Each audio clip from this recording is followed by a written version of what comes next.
যে আমরা দেখেছি বুয়েট একচেটিয়াভাবে বহুদিন ধরে প্রশ্নপত্র তৈরি করে তারা প্রশ্নপত্র পাশ করে আসছে। আমরা এখন আর বুয়েটকে বিশ্বাস করতে পারছি না।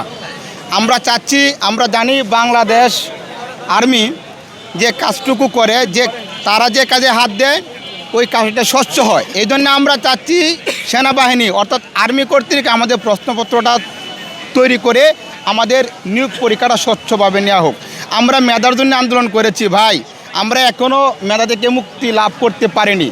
এখনও সেই স্বৈরাচারের আমলে যেভাবে প্রশ্নবাস প্রক্সি ডিভাইস পার্টি ছিল তার থেকে এখন বহুগুণ বেড়েছে। আবেদ আলীকে অ্যারেস্ট করা হয়েছিল 24 সেপ্টেম্বরে।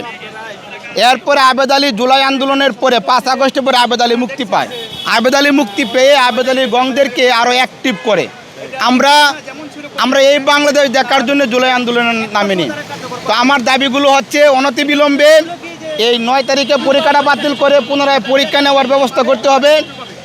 যে কমিটির অধীন অর্থাৎ বুয়েটের অধীন যে প্রশ্নপত্র ফাঁস হয়েছে, এই বুয়েট কর্তৃক প্রশ্নপত্র আমরা আর মানছি না। অর্থাৎ আমরা সেনাবাহিনী বা আমরা নির্ভরযোগ্য কোনো প্রতিষ্ঠান কর্তৃক প্রশ্নপত্র চাচ্ছি।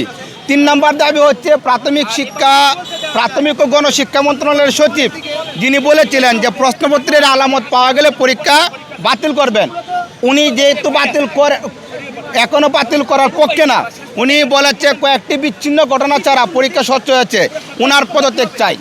আর বিশেষ করে এই যে আমার পিছিয়ে দেখতে পাচ্ছেন প্রাথমিক শিক্ষা অধিদপ্তরের যে অধিদপ্তর, এই অধিদপ্তরের ডিজির পদত্যাগ চাই।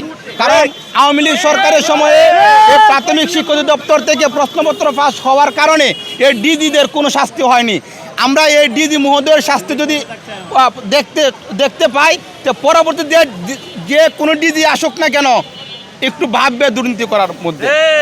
ধন্যবাদ।